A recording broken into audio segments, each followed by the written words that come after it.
Assalamualaikum warahmatullahi wabarakatuh. Nama saya Syifa Maulidina dan saya akan menjelaskan materi tentang Trichomonas vaginalis. Trichomonas vaginalis adalah protozoa patogenik yang dapat dijumpai di traktus geniturinaria manusia yang terinfeksi.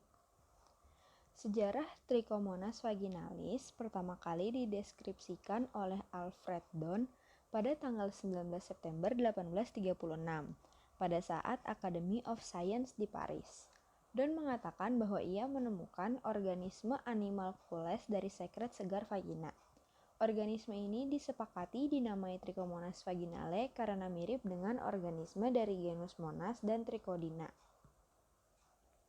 Klasifikasi Trichomonas vaginalis menurut Human Biology 103 Parasite and Pestilence at Stanford University 2005, Kingdomnya Protista, Phylum Sarcomastigopora, Subphylum Mastigophora, kelas Zomastigophora, Ordo Trichomonadida dengan genus Trichomonas dan spesies vaginalis. Karakteristiknya berbentuk piramida dengan panjang 7-30 mikrometer. Trichomonas vaginalis memiliki 5 flagela, 4 flagela di bagian anterior atau di bagian depan, dan 1 flagela di bagian posterior atau di bagian belakang yang memanjang sepanjang setengah dari tubuh protozoa tersebut. Flagela yang ada di bagian anterior itu juga menjadi alat gerak.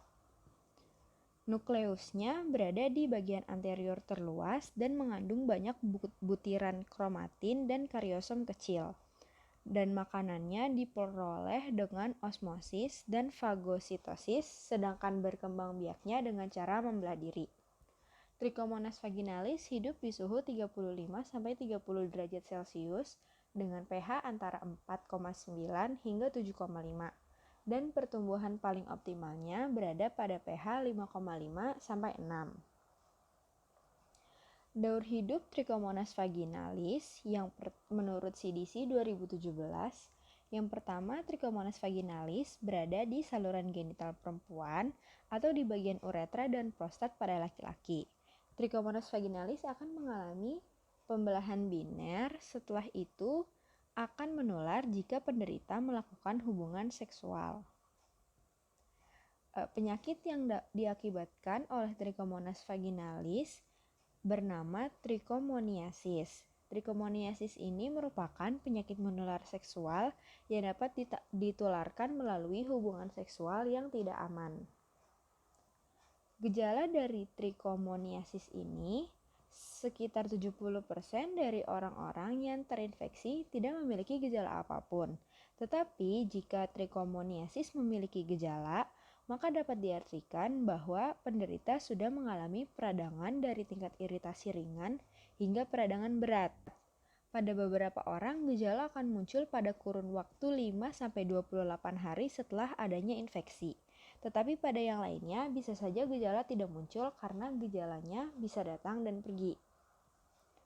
Pada laki-laki, gejalanya dapat berupa gatal dan iritasi pada penis bagian dalam, adanya rasa panas setelah buang air kecil atau ejakulasi, dan pengeluaran sekret dari penis. Sedangkan pada perempuan, adanya gatal, panas, kemerahan, dan nyeri pada bagian genital, ada rasa tidak nyaman saat buang air kecil, dan pengeluaran sekret berlebihan dari vagina dengan berbagai warna.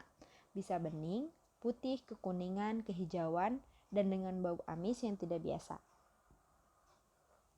Komplikasi pada trichomoniasis menurut CDC 2020 adalah trichomoniasis ini dapat menimbulkan komplikasi karena meningkatkan resiko tertularnya penyakit menular seksual. Misalkan, penderita mengalami trichomoniasis dan dapat menyebabkan peradangan pada area genital, dan itu akan mengakibatkan infeksi HIV lebih mudah. Pada kasus ibu hamil dengan trichomoniasis, kemungkinan besar anak akan lahir lebih cepat. Selain itu, bayi yang lahir dari ibu penderita trichomoniasis juga kemungkinan besar memiliki berat badan ringan yaitu berat badan kurang dari 2,5 kg. Penyebaran trichomoniasis. Trichomoniasis ini adalah penyakit menular seksual yang paling umum. Infeksinya lebih sering terjadi pada perempuan dibanding laki-laki. Selain itu, perempuan dengan golongan usia yang lebih tua itu lebih rentan terinfeksi trichomoniasis dibandingkan dengan golongan usia yang lebih muda. Trichomoniasis menyebar di seluruh dunia dengan prevalensi paling tinggi pada orang-orang yang memiliki pasangan seksual lebih dari satu orang atau memiliki penyakit genital lainnya. Penanganan trichomoniasis dapat ditangani dengan meminum metronidazole atau tinidazole. Pengobatan ini aman dilakukan oleh ibu hamil, akan tetapi tidak disarankan untuk meminum alkohol selama 24 jam setelah meminum obat tersebut. Untuk pencegahannya, yang pertama, setiap pasangan harus mendapat perlakuan yang sama dengan antibiotik yang sama pada waktu yang sama. Pasangan dapat aktif melakukan hubungan seksual setelah semua orang dalam hubungan tersebut telah mengobati dirinya dan tidak memiliki gejala lagi sekitar kurun waktu seminggu.